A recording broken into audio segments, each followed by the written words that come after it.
December 21st. Jim, is your microphone The on? mic's on, guys. Quick roll call. Are you ready? Oh, I'm sorry. Okay. Mr. Skoukis? Here. I saw him, yep. Oh, there we go. Mr. Nabholz? Ms. Pacell? Here. Mr. Fisher? Here. All righty. Please rise for a moment of silence and a pledge of allegiance.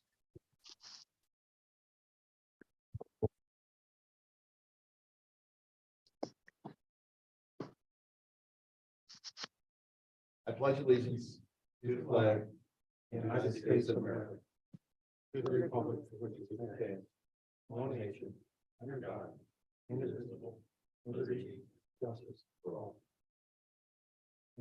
All right.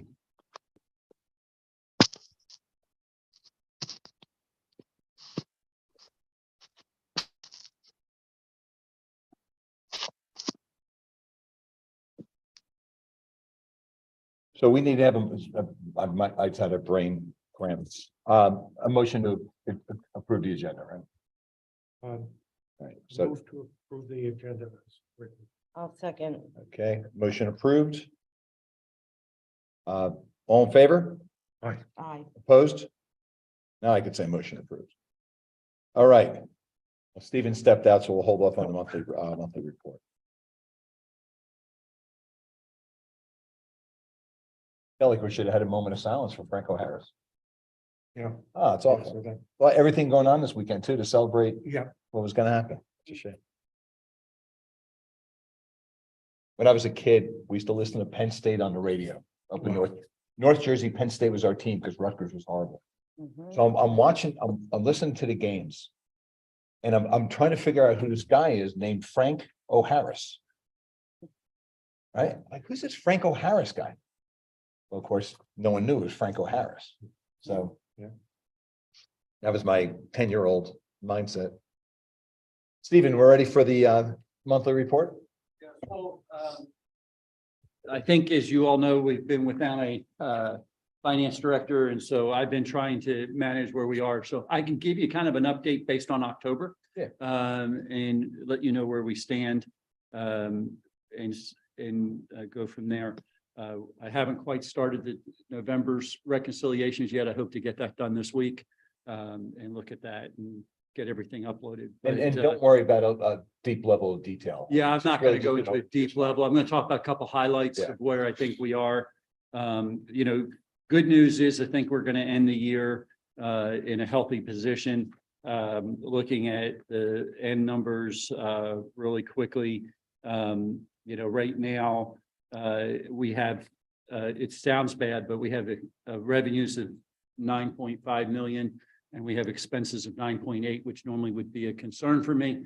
But I also have to take into account, we transferred 1.1 million as part of that. And so if you take that offset, actually we're pretty healthy still for the year. The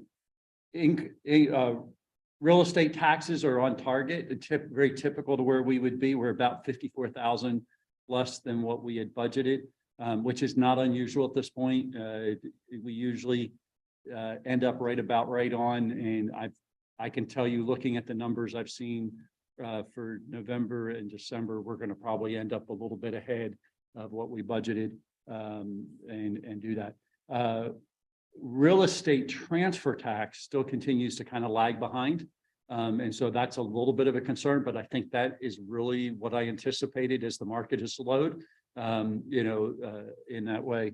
And then also local services tax, we're lagging a little bit behind there as well. And so I've been working with Keystone Collections just to kind of determine where we're going to end up. I think the biggest issue is we had thought when we budgeted the year, we had planned on AmeriHealth coming back full by the end of the year.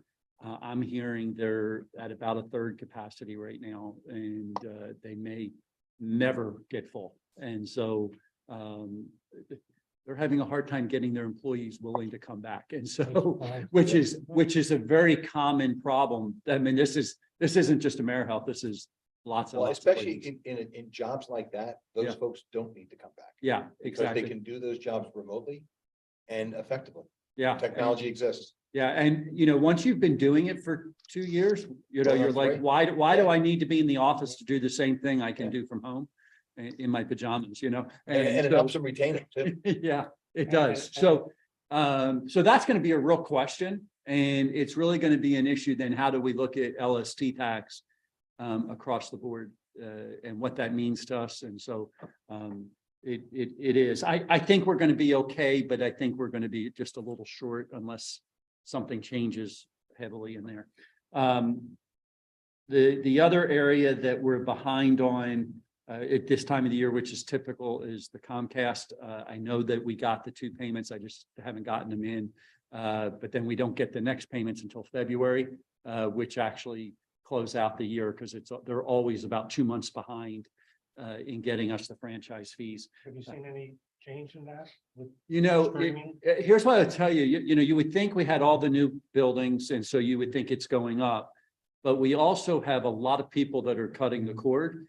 And so probably we're very fortunate in that we've had the new building going up and we've actually remained steady. I have to say my wife and I are guilty of that. We cut we turned off cable pretty much, and, we've gone to other methods. And so I think that that's pretty common in a lot of places. The other place that we're a little behind is in the area of fines. I guess that's good news, bad news. Maybe we're not finding as many people, and maybe that's good news if you're the one who's getting the fine. I think really what it has to do is the court system is still behind, and we have one particular case now that they've put off 4 times, which has now moved it from something that was supposed to be dealt with in probably like the May timeframe, and we're looking at January of next year. So, if that keeps getting moved on, and then what happens is, the ultimate goal of most fines is to make people compliant, right? That's the ultimate goal. And so then if somebody comes in being compliant, even though we've been dealing with it for 6 months to a year, trying to get them to do things, the judge often says, well, they're now compliant. Why would I fine them? And, and I get that, but it's a challenge that we live with. And so the area where we're way ahead of what we budgeted and is interest. And so we had not anticipated the interest rates changing quite as much as they have. My only hope is they continue like that into next year, for purposes of us having revenue. And so that's an area that we're way ahead. And then the only other comment that I would make really revenue wise, because most of the rest of the stuff we were kind of on target and doing about the same, are 2 comments. One is we got a little bit more revenue in the area of state pension aid, and when we've gotten that, the board has been aggressive in putting that into the pension plan, and which has helped. And then we're a little behind right now on the permit side, which I anticipated, knowing some of the issues that we're having in getting sewer capacity at the Ellis Preserve, and that's slowing down the permits that they're pulling. So we may end up having more permit revenue next year than what I thought we were going to have. So that's where that is. So anyway, that's the revenues in a nutshell. Expenses, I've looked at quickly. There's no area that I'm like, oh my gosh, we're just blowing it out of the water here, and it's going to be a real problem. We got a couple areas that we're a little high on. We've had a lot of truck repairs this year in the Public Works building. I don't know what the deal, and it's not the guys, but it's just even some of our new trucks, we've blown several different hydraulic systems out, and so part of that's just being used and things like that. So that area was a little high, but other than that, pretty much most things have been pretty on target. So anyway, that's your expenses and revenues. I hope to have a formal report for November here shortly, and then I'll just get that out to everybody out of cycle, and we'll get that. I wanted to take a couple moments and talk through the budget because I think that's important as we go into next year. and what the board had done in the budget. So the board made a decision when we presented the budget. Originally we had a pretty large gap and we brought it down. I said, let's use about $180,000 worth of fund balance to cover one-time expenses. And these were things that we knew we were bringing in a consultant for one event and things like that.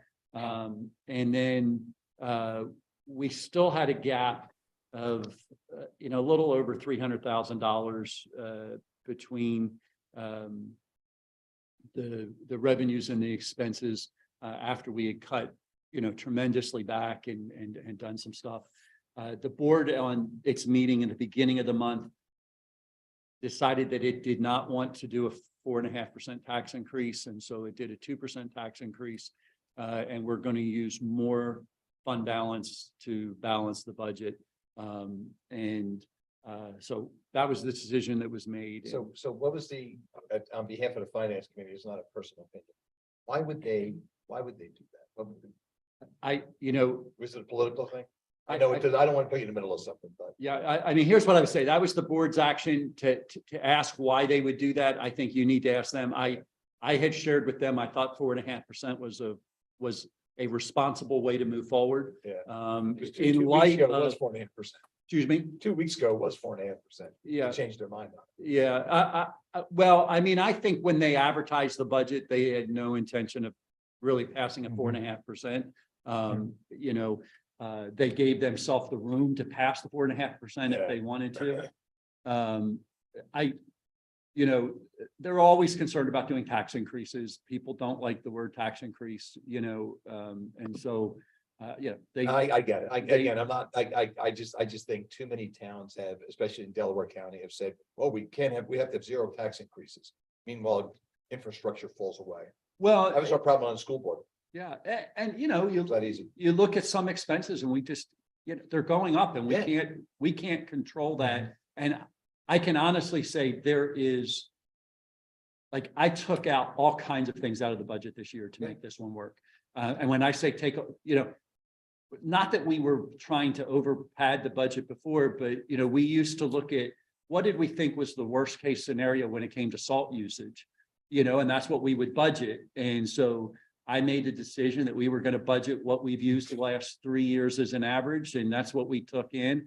If we have a bad winter, we will be short, and then we'll have to dip into fund balance even more. But that's where we are. Okay. We did those kind of things. Again, it's not on you. I'm not trying to put you in a bad spot. It's just that, the modest amount of money that initial 2.5% would have resolved. And I hate dipping into fund balances. It's just a bad practice.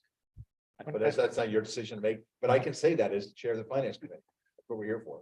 And I'm happy for you to say that. So On what you had just spoken about earlier too, the transfer tax and the LST, how tightly oh, they budgeted. I budgeted them. Right I mean, on. at the board's request, some of the board members actually asked me to push those higher, and I Right. did.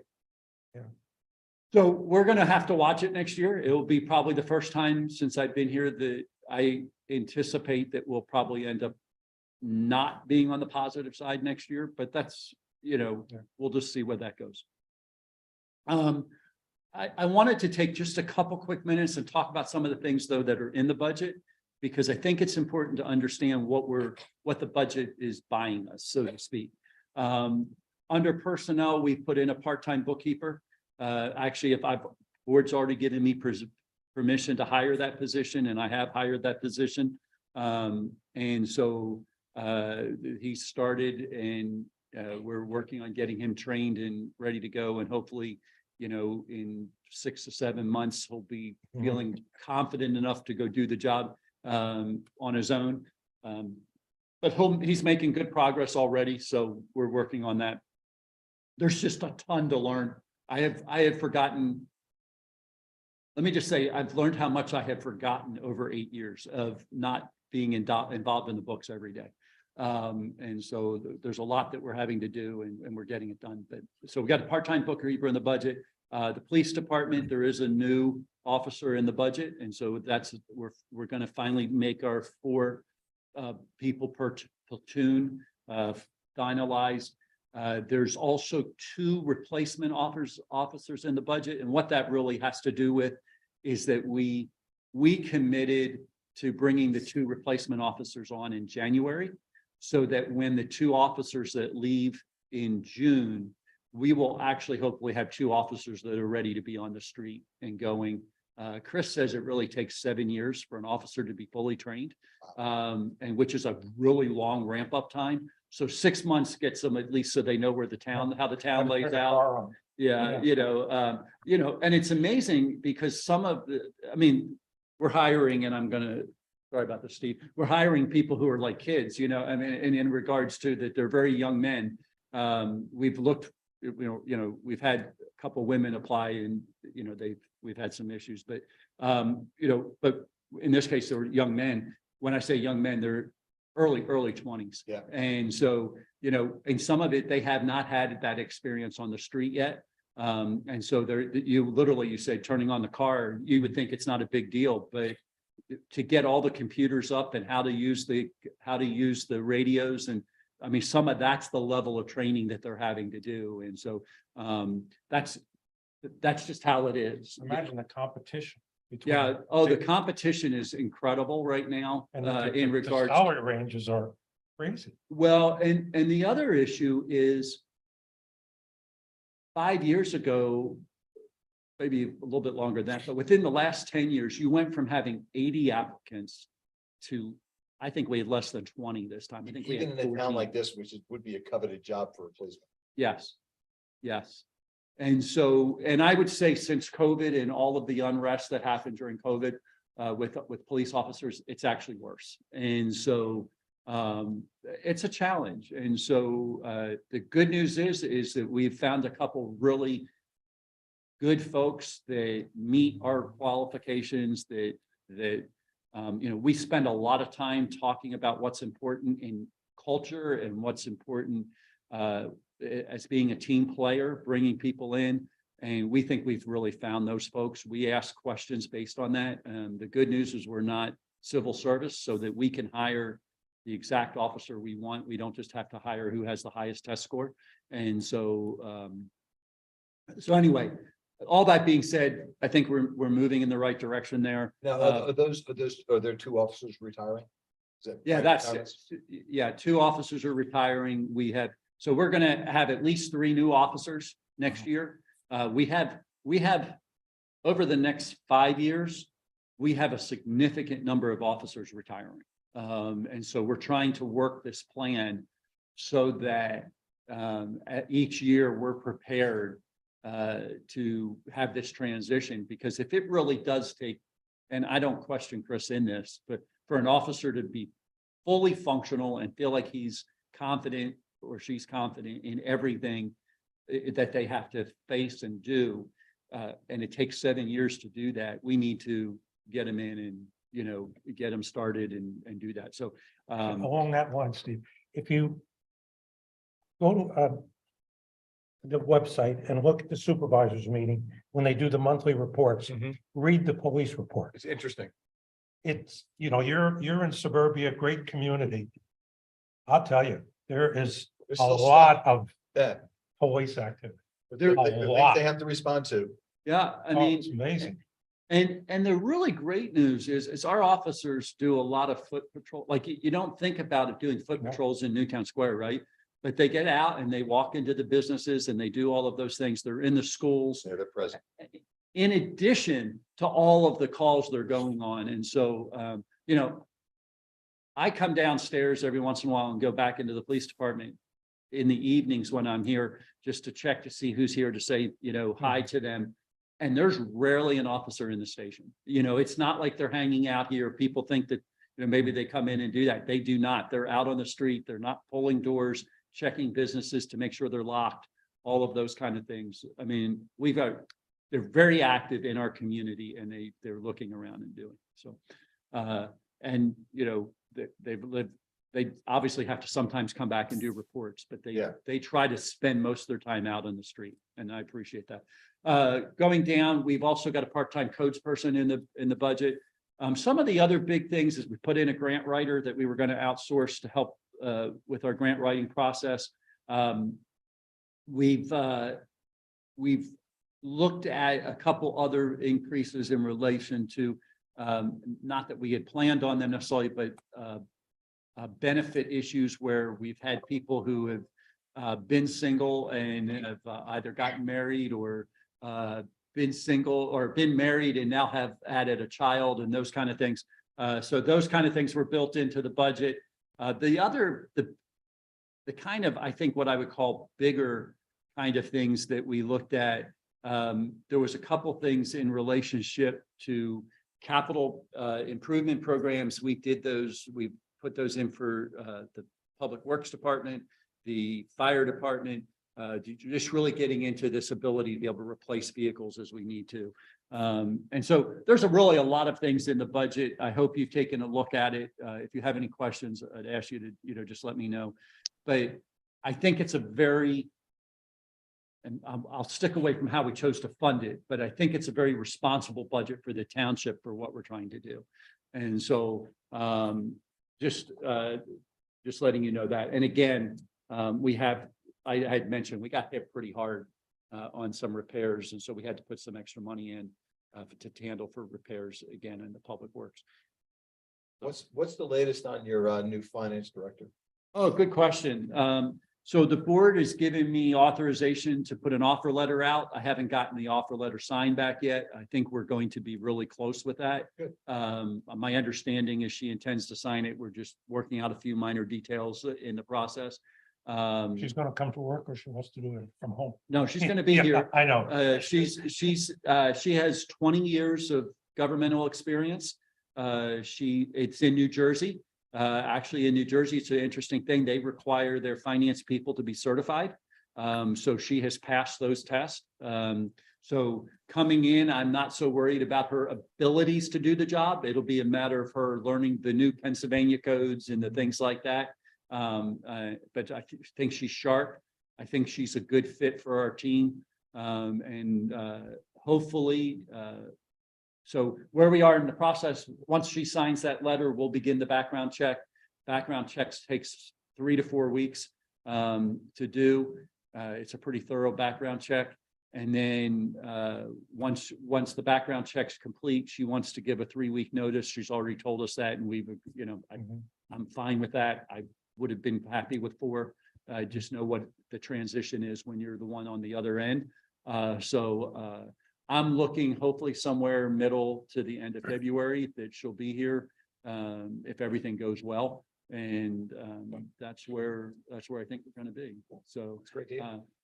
yeah, and by that point, I'll have relearned all that I had forgotten in that 8 years, hopefully, and we'll be back up to speed so we can bring her in and, just before the audit and really start pulling things together and do that. It's great. Okay. Okay, well, thank you for the update on the budget. On the old business, the Stormwater Task Force Subcommittee update, it appears to be at least one member of said committee here. Yes, so, and I did get a chance to update the slides, but I didn't get a chance to send it in time for everyone to look at. So I think what we should probably do is, I guess, recap what we talked about and then give the committee a chance to really sit with the slides and get back into it next meeting. That makes sense. So just, Yeah, and- just get an and- overview now. Okay. Let me just kind of really quick say this, and I think that for timing, it's probably going to work out okay, in that we were hoping to be able to present something that would have been in this year's budget. This gives us a full year, hopefully, to be able to work through the process, figure out how we can really start working on the numbers for 2024. And in light of what the municipal authority is needing to do, it will probably, we'll be able to get through the shock system with folks about what we're doing in the municipal authority. And then hopefully, come along and be able to do what we need to do for stormwater on some level then and start that process. The newsletter at your request, I think is 90% stormwater in almost, it's a lot. We talked about stormwater in all kinds of ways in the newsletter this first time out. I think George did a wonderful article that will be in the newsletter regarding stormwater. He and I talked, and then he took the lead, and he's a very good writer, and so not many public works directors are as good of writers as he is, and so we have a very, he did a nice job of putting together a story that I think will be compelling for people to read and get the start process, which will lay the foundation for what we're going to do over the next 3 or 4 issues of the newsletter. And so just so you know, that's been done. I think that, if we can be to the board in February timeframe, that gives us, 10 months to really start putting together a real plan about how to start taking these steps. And I'm working with our new engineer, just trying to really start looking at which projects we can take on right now and really start doing that. We went out, the board has approved passed a resolution for a grant it's a small stormwater and sewer grant. The municipal authority is going for one, and we're going for one. Ours would be for Sawmill, that corner at Sawmill and 252, where the water just pools so much of the time. Yeah. And so that's where we tackled that grant, which actually will help us with the other grant I went to related to putting sidewalks down Sawmill. And so, but we're tackling stormwater through the grant process as well as what we're doing in-house. And so that's where we are. Yeah, I think that's the right thing to do. Let's get the presentation out, let everybody kind of review it, come back, ask questions at the next meeting, and then be ready to go. Sounds good. The other thing I would just make note of, obviously, Jim, this is your last meeting with us. Yes, sir. And so thank you for leading in this way. There's a couple people I think that have applied for the finance committee, and so the board will be interviewing those and making a decision. And so, Larry, were you scheduled to go off? Are you was it your term that was up? I think so. Yeah. So, and I think you put in to come back. I did. And so. Did you go to the prison to find those guys like you got me? Yeah, well, It's a great program. we stepped up a little bit, so. Yeah, no, it's, I will say this, I've been here 8 years, and volunteers make the difference in how we do things. I mean, it is amazing how many volunteers put hours in that really do make big impacts. This was the first year since I've been here that we haven't had more volunteers than positions, which is a little bit surprising. And so we've always had more volunteers than we've had positions. In fact, the board a couple times has actually increased the size of a couple committees because we had so many volunteers. But this year's the first time that I have less people that have volunteered to serve again or to serve the first time than ever. And so I don't know what's that transition, other than I think people are, leery still, maybe, I don't know, but it's just been an interesting transition. And so maybe people are just happy with what's happening in the township and they don't feel like they need to get on and serve on boards to make a difference. I don't know. Well, maybe when I leave this role, more people want to be on the finance committee. And that may be, we advertised it that way, Jim's gone. Come on. But The yeah, reign of error has ended. Yep. Very cool. but thank you. We'll miss you. Okay, anything for the next agenda? I- Other than the party that I've left the finance committee. Yeah, no, so, yeah. So, obviously we'll have the stormwater presentation to discuss. Hopefully I'll have at least November and December, maybe even potentially draft December meeting numbers. So that's what I think will probably be. Okay. And then we'll, obviously it'll be a reorg. Yeah. That has to happen. And I'll walk everybody through that process. Stephen, do I you assume no have, one's online, public comment? No, we don't allow for public. Oh, really? offline anyway. Oh, it has to be here. Look at that. I learned something on my last day. Stephen, Anything else? All right, let me we're ask adjourned. Stephen, Whoops, Oh, whoops. sorry. no, it wasn't for this meeting, but Stephen, are you gonna have someone set up the reorg for the auditors? Absolutely. That'll be Wednesday morning. I believe. Okay, I think the board reorgs on Tuesday evening because Monday is the official holiday. So it ends up being Wednesday the 4th, okay, okay? And we'll get that out to you probably this week or early next. okay, thank you very much. Sorry about that, John. I was too quick on my trigger. That's all right. That's what I get for staying home. Okay, anybody else? Okay. Cool. All right, thank you. Thanks, everyone. Bye.